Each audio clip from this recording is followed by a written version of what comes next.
నమస్తే, welcome to Telugu one news. నేను రూపా నాదెళ్ళ. మనతో పాటు ప్రముఖ ఎనలిస్ట్ అడుసుమిల్లి శ్రీనివాసరావు గారు ఉన్నారు. సార్ నమస్కారం. నమస్కారం అండి. సార్, ఇప్పుడు కొంతమంది ఏమో జగనే మళ్ళీ వస్తాడని అంటున్నారు, కొంతమంది ఏమో చంద్రబాబు నాయుడు గారు వస్తున్నారు అంటున్నారు. ఆయన ఇప్పుడు కనుక అధికారంలోకి వస్తే ఆయన చేయాల్సిన పనులు ఏమేమి ఉన్నాయి?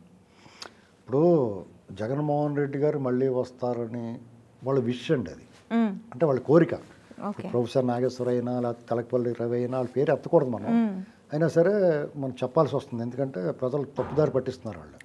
అలాగే ఉండవేల అరుణ్ కుమార్ అయినా వీళ్ళందరూ కూడా చంద్రబాబు గారు రాకూడదు, జగనే మళ్ళీ గెలవాలని చంద్రబాబుని ఎవరైనా నమ్మరు, మళ్ళీ వీళ్ళు మొఖాలు చూసి వీళ్ళు నమ్ముతారు. మరి ఏంటండి, వీళ్ళు చెప్పేదంతా నిజాలు, చాలా నిజాలు చెప్తారని నమ్ముతారు. మీరు వాళ్ళు చెప్తారు, చంద్రబాబు నమ్మరు.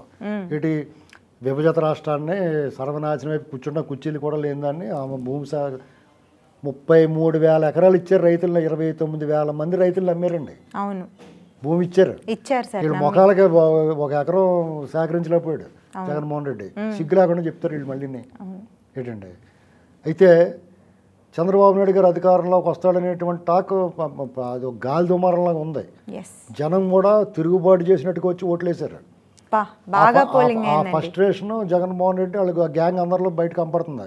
కొంతమంది 7 మొగలు వేసుకుని రోదెత్తున్నారు, కొంతమంది ఏమో ఆ ఫ్రస్ట్రేషన్ తట్టుకోలేక దాడులు దిగారు. అయితే ఇక్కడ జరగాల్సింది ఏంటంటే, చంద్రబాబు నాయుడు గారు ప్రమాణ స్వీకారం చేసి 1, 2 సంతకాలు పెడుతున్నట్టు పెట్టేసిన తర్వాత ఆయన అభివృద్ధి, మళ్ళీ పోలవరం, అమరావతి ఇవన్నీ వాటికి కొంచెం పక్కన పెట్టాలి. ఎందుకంటే ఇవన్నీ ఏమి చేసినా ఈ దెయ్యం మళ్ళీ రాకూడదు. ఒక హంటెడ్ హౌస్ ఉంటుంది, అందులోంచి దెయ్యం వెళ్ళిపోయినా కానీ మనం భయం వేద్దా ఇంట్లోకి వెళ్తాం కదా. ఆ ఇంట్లో దెయ్యాలు ఉండియండి అని చెప్పారు అనుకో. ఇప్పుడు కొందనబాగులో ఒక హౌస్ ఉండేది, అక్కడ అందులో తల్లి 2 కూతుళ్ళు ఉండేవారు. వాళ్ళు ఏం చేసేవారు, జుట్లు ఎరబోసుకుని శుభ్రం కొవ్వొత్తులు పెట్టుకుని ఇంటి చుట్టూరు తిరిగేవారు. ఆ ఇంట్లో చుట్టూరు తుప్పల గిప్పలు అన్నీ ఉండి, అది మన హోమ్ మినిస్టర్ దేవేందర్ గౌడ్ ఇంట్లో 2003 ఆ ప్రాంతంలో పేపర్ రోడ్ వచ్చినా, పాలు రోడ్ వచ్చినా గుమ్మంగాడు పెట్టేసి పోవటమే. డబ్బులు అక్కడి నుంచి ఇచ్చేవారు, ఎప్పటికే కనపడేవారు కదా వాళ్ళు. అప్పుడప్పుడు పెద్ద పెద్ద కేకలు పెట్టేవారంట, పిచ్చి కేకలు. ఆ చుట్టుపక్కల అందరూ గుండె జల్లుమని అక్కడి నుంచి ఆ ఇంటి దగ్గర మామూలుగా నడుచుకుంటూ వచ్చినా ఇంటి ముందుకు వచ్చి గబగబా నడుచుకుంటూ పోయేవారు. ఇలాంటి పరిస్థితుల్లో సడన్గా ఎవరో ఆ పేపర్ల గేపర్లు అక్కడే ఉండిపోతుంది. దొంగోడు వెళ్ళాడు ఇంట్లోకి ఆ దొంగతనానికి వెళ్తే ఇంట్లో 2 శవాలు 3 శవాలు కనిపించినాయి. ఆడి గుండె జారిపోయింది. అయినా సరే ఆడి దొంగోడు చాలా గుండె తేరి ఉన్నవాడు దోపిడీ చేసుకున్నాడు, బంగారం గంగా దొబ్బేసి వెళ్ళిపోయాడు. అది తాకట్టు పెట్టుకున్నప్పుడు ఇవన్నీ చేసాడు. మళ్ళీ 2వ సారి వెళ్ళాడు, మన్నాడు ఎప్పుడో. మళ్ళీ ఇంకా వాళ్ళు అలాగే ఉన్నారు, ఎవడో పట్టించుకోవాలి, పోలీసులకు తెలలేదని మళ్ళీ మున్నగాడికి పూడ్చుకున్నాడు. అప్పుడు దొరికాడు, ఎక్కడో మార్వాడి దగ్గర ఎవడో అమ్ముతున్నప్పుడు దొరికాడు. దొరికితే పోలీసులు అడిగితే ఇవన్నీ చెప్తే వాళ్ళు ఎదిరిపోయారంట. ఇలాంటి శవాలు ఉన్న ఇంట్లో ఏం దొంగతనం చేసేవారని. అంటే ఆ ఇంట్లోకి ఇప్పుడు ఎవడన్నా వెళ్ళటానికి ఎవరికైనా సరే గుండె ధైర్యం సరిపోదు. అలాగే ఆంధ్రప్రదేశ్లో జగన్మోహన్ రెడ్డి వచ్చి ఓడిపోయి జనం పంపించినా కానీ ఆంధ్రప్రదేశ్లో పెట్టుబడి పెట్టాలన్నా, అక్కడ ఏదైనా చేయాలన్నా, వీళ్ళని నమ్మాలన్నా ఆలోచిస్తారు, భయం వేస్తుంది. కాబట్టి ఏం చేయాలి, దీనికి ఇప్పుడు ఒక విషవృక్షాన్ని కూల్చారు పబ్లిక్. రేపు రిజల్ట్ 4వ తారీఖు రావచ్చు, కానీ మన 13వ తారీఖునే డిక్లేర్ అయిపోయింది. ప్రజలు తిరుగుబాటు చేశారు, ఆ విషవృక్షాన్ని కూల్చారు. కానీ వేళ్ళు ఉనికిపోయి ఉంది. ఆ వేళ్ళు ఏంటనుకుంటున్నారు, ఈ సమాజంలో జగన్మోహన్ రెడ్డి లాంటి అరాచకవాదికి, ప్రజా వ్యతిరేక నిర్ణయాలు తీసుకున్న వాడికి, అత్యంత క్రూరుడికి, అతిశయం, ఆడంబరం, అహంకారం, అధికార దురహంకారం ఉన్నవాడికి, ఈర్ష్యా ద్వేషాలతో రగిలిపోయేవాడికి మద్దతు ఇచ్చిన వాళ్ళందరూ కూడా వీళ్ళే. వాళ్ళెవరు, ఐఏఎస్లు ఉన్నారు, ఐపీఎస్లు ఉన్నారు, రాజకీయ నాయకులు ఉన్నారు, సమాజంలో పెద్ద మనుషులుగా చలామణి అయ్యే వాళ్ళు ఉన్నారు, విశ్రాంతి అధికారులు ఉన్నారు, మాజీ జడ్జిలు ఉన్నారు, ఆర్థిక నిపుణులు ఉన్నారు, సీనియర్ పాత్రికేయులు ఉన్నారు, విశ్లేషకులు ఉన్నారు, ప్రొఫెసర్లు ఉన్నారు. వామపక్ష భావజాలం అని చెప్పుకుంటా రైతులు భూములు ఇస్తే వాళ్ళని వెక్కిరించిన అమరావతిని భ్రమరావతి అనే మెట్ల దగ్గర కట్లపాములు ఉన్నారు. వీళ్ళందరూ కూడా ఆ విశ్వవృక్షానికి సంబంధించిన వేళ్ళు. ఈ వేళ్ళు అన్నట్లు మీరు కోకట వేళ్ళతో పెకలించకపోతే వాళ్ళు ఎలా పెకలించాలి, వాళ్ళు ఏం చేయాలి? చంద్రబాబు గారు ఏం చేయాలంటే, మీకు కరోనా వచ్చింది 2-3 ఏళ్ల క్రితం, ఈ ప్రపంచం అంతా వణికిపోయింది. కరోనా లక్షణాలు ఏంటి? దగ్గు, పొడి దగ్గు, ముక్కు కారటం, స్వల్పంగా జలుబు ఇవన్నీ ఉన్నాయి. ఆ లక్షణాలు గుర్తించి వాళ్ళని క్వారంటైన్ చేసేవాళ్ళు అవును. మిగతా ప్రపంచాన్ని కాపాడడానికి. కాపాడు. అవునా కదా? అవును. మరి మిగతా ప్రపంచాన్ని కాపాడాలంటే ఈ ఈ ఇలాంటి విష వేళ్ళు ఉన్న వాళ్ళకి, విష బుద్ధులు ఉన్న వాళ్ళకి, విషం చిమ్మే వాళ్ళకి లక్షణాలు ఏముంటాయి? అవును. వాళ్ళ లక్షణాలు ఏంటంటే ఒక ప్రాంతాన్ని, ఒక కులాన్ని, ఒక రాష్ట్రాన్ని, ఒక రాజకీయ పార్టీని నిత్యం విషం చిమ్ముతా, వాళ్ళ మీద ద్వేషిస్తా, తిమ్మిని బమ్మించేస్తా, భూమికి జాడిన జగన్మోహన్ రెడ్డిని 6 అడుగుల ఆజానుబాహుడును, అత్యంత ఆనందం దాగిన ముఖం ఉంటే శోభన బాబు అని చెప్తున్న వాళ్ళనే ఈ రోగ లక్షణాలు. ఇంత అరాచకం చేస్తున్నా, సమర్థిస్తున్నది అతనే మళ్ళీ పోతాడు. ఇంత దుర్మార్గం చేసినా కానీ ప్రజలంతా వెలువలాగా వచ్చి అతన్ని ఓడించడానికి పగబట్టినట్టు వచ్చారు. ఖచ్చితంగా ఓటేసిన అయినా సరే అతనే మళ్ళీ పోతాడని చెప్పండి. అది రోగ లక్షణం. ఇలాంటి రోగ లక్షణాలు ఉన్న వాళ్ళందరినీ క్వారంటైన్ చేయాలి వద్దా? వీళ్ళందరూ సమాజానికి దూరంగా పెట్టాలి వద్దా? సాంఘిక బహిష్కరణ చేయాలి వద్దా? వాళ్ళు కనపడితే వాళ్ళతో మాట్లాడుతూ మానేయాలి, వాళ్ళతో సంబంధాలు తెంచుకోవాలి, వాళ్ళు ఎదురు పడితే కళ్ళు మూసుకోవాలి. ఇలాంటివన్నీ చేయాలి. వాళ్ళు ఆంధ్ర ద్రోహులు, ఈ రాష్ట్ర ద్రోహులు, మాతృభూమికి పట్టిన చీడ, వీళ్ళు పీడ అనేటువంటిది గుర్తించి వాళ్ళని దూరంగా పెట్టాలి. సంఘ వ్యతిరేక శక్తులు, యాంటీ సోషల్ ఎలిమెంట్స్ అంటే ఎవరు అనుకుంటాం మనం? బాంబు దాడులు చేసేవారు, అల్లర్లు చేసేవాళ్ళు, మత కల్లాలు చేసేవాళ్ళు, ఇప్పటి వరకు వీళ్ళు అనుకున్నాం. కానీ ప్రజల మెదడుని కలుషితం చేసేవాళ్ళు, వాళ్ళకి విషపు భావజాలాన్ని పంచేవాళ్ళు, వీళ్ళు కూడా యాంటీ సోషల్ చెందిన వాళ్ళే. వీళ్ళు కూడా యాంటీ సోషల్ ఎలిమెంట్సే కదా. కాబట్టి వీళ్ళకి ఎలాంటి శిక్ష వేయాలి? అధికారులు ఉన్నారంటే, ఐపీఎస్ అధికారులు ఉన్నారంటే వాళ్ళు ఏం చేస్తారు? రిటైర్మెంట్ దగ్గరికి వచ్చేయడం అనుకోండి, జవహర్ రెడ్డి లాంటి రేపు పొద్దున్న 9వ తారీఖు ప్రమాణ స్వీకారం మరుసటి రోజు అతను అరెస్ట్ చేయాలి. కేసులు పెట్టాలంటే 2 జన్మలు సరిపడగా శిక్ష పడే కేసులు ఉంటాయి అతని మీద. ఎందుకంటే హత్యానేరం కేసు పెట్టాలి మన పెన్షన్ విషయంలో. అంతకుముందు జగన్మోహన్ రెడ్డి అవకతవకలు సహకరించిన కేసులు అనేక ఉంటాయి. కూడా 14,000 కోట్లు మొన్న వీళ్ళందరికీ వెయ్యాలని చెప్పాడు. ఈ 6 నెలల నుంచి ఎందుకే లేదు నువ్వు? 4 నెలల నుంచి. ఇప్పుడు మళ్ళీ కాంట్రాక్టులకి ఎందుకు చేస్తున్నావు? 13వ తారీఖు ఎలక్షన్ అయిపోయింది, 14 ఎందుకే లేదు? 13 వేస్తానికి ఉత్సాహపడి నువ్వు 14వ తారీఖున ఎందుకే లేదు? ఇలాంటి కారణాలతో అరెస్ట్ చేయటమే కాకుండా వాళ్ళ మీద నాన్ బెయిలబుల్ కేసు పెట్టడమే కాకుండా వాళ్ళు 2014లో ఆస్తి ఎంత ఉంది, 2024కి ఎంత వస్తుంది, ఇదంతా బేరీజ్ చేసి ఆ ఎక్స్ట్రా ఆస్తి అంతా తీసుకొచ్చి ప్రభుత్వ ఖజానా జమ చేయాలి. అతను ఒక్కడే కాదు, జగన్మోహన్ రెడ్డితో కనీసం ఎప్పుడన్నా ఎదురుపడిన నమస్కారం పెట్టిన ప్రతి ఒడి ఆస్తి కూడా తీసుకుని జమేసేయాలి. టాప్ మోస్ట్ రాజకీయ నాయకుడి దగ్గర నుంచి, టాప్ మోస్ట్ అధికారి దగ్గర నుంచి, సామాజిక కార్యకర్త వరకు, సామాన్య ఉద్యోగి వరకు ఎవడైతే ఈ 10 సంవత్సరాల్లో అడ్డగోలుగా సంపాదించారో వాళ్ళ డబ్బంతా తీసుకెళ్ళి ప్రభుత్వ ఖజానాకి, ఎందుకంటే వీళ్ళు దోచేశారు. అవును, టీడీపీ అధికారంలో ఉన్నప్పుడు కూడా దోచారు వాళ్ళు. అది నేను చెప్పేది.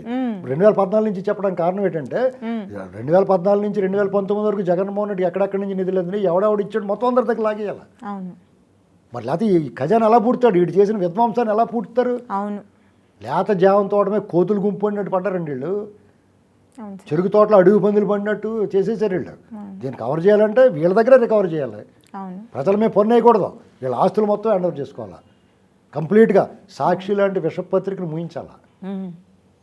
అంతేకాకుండా ఎవరైతే విషం చిమ్ముతున్నారో, ఇప్పుడు ప్రొఫెసర్ నాగేశ్వర గారు ఉన్నాడు, ఆంధ్ర ప్రాంతం మీద విషం చిమ్మటమే అని చేయం.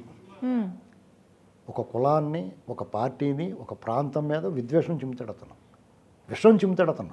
డైరెక్ట్గా అతను టార్గెట్ చేయాలా. అతను ఏమేమి తప్పులు చేశాడు, ఏమేమి మాట్లాడాడు, ఎప్పుడు ఏం మాట్లాడాడు, ఎవరి గురించి ఏం మాట్లాడాడు, దాన్ని బేరీజ్ వేసుకుంటా అతను బయటికి తీసుకురావాలి. అతను చెప్పి ఎన్న అబద్ధాలు, అబోధ కల్పనలో ఇతను ప్రజలు తప్పుదారి పట్టిస్తున్నాడు, ఇతను విషయం చెబుతున్నాడు, ఇతను ఆంధ్ర ద్రోహి కాబట్టి అతను క్వారంటైన్ చేయాలి. ఆంధ్ర వాళ్ళు అతను ఎలిమినేట్ చేయాలి. అతను జోలికి పోకూడదు. అతను ఎదురుపడితే కళ్ళు మూసుకోవాలి, అతను టీవీలో కనిపిస్తే కళ్ళు మూసుకోవాలి.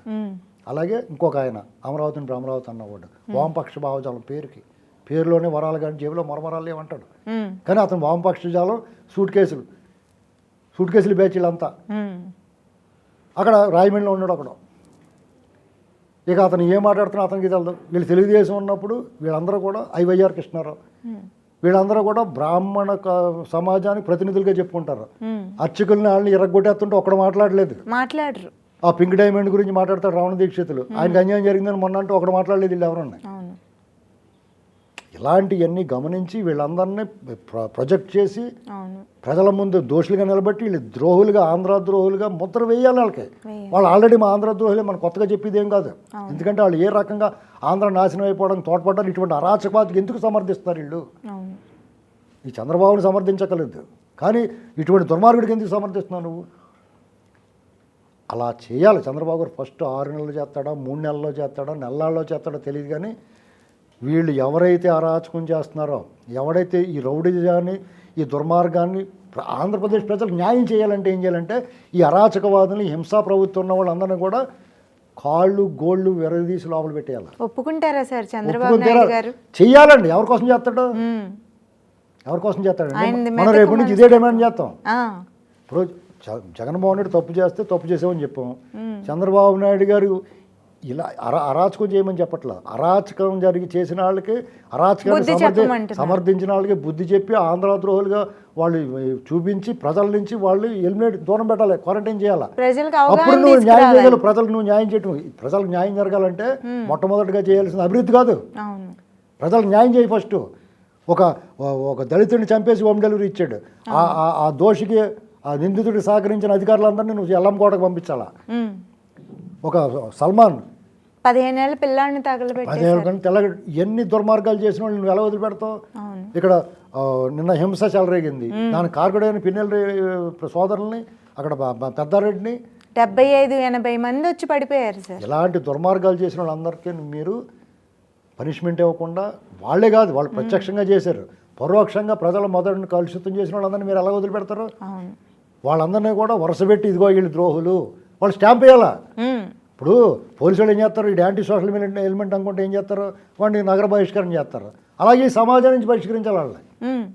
ఆయన బాబు గారు గెలిచిన తర్వాత ఇక డెవలప్మెంట్ మీద, ప్రజాస్వామ్యం మీద, ప్రజల మీద, ఈ సంపద సృష్టించడం మీద దృష్టి పెట్టి వీళ్ళందరినీ ఏమైనా ఎక్స్క్యూజ్ చేసే అవకాశం ఉంటుంది? వీళ్ళందరినీ ఎక్స్క్యూజ్ చేస్తే చంద్రబాబు నాయుడు గారికి ఇదే ఆగని. ఎందుకంటే ప్రజలు ఏం కోరుకుంటున్నారంటే ప్రతీకారం కోరుకుంటున్నారు. ఎందుకంటే ఆ రేంజ్కి తీసుకెళ్ళారు. అవును. ఇప్పుడు సిగ్గు వదిలేసి మళ్ళీ అతనే వస్తాడు అన్నాడంటే, ఇంత దుర్మార్గం అరాచకం చేసిన తర్వాత వాడికి అన్నం తిని కూడా అంటాడు ఎవడన్నానే?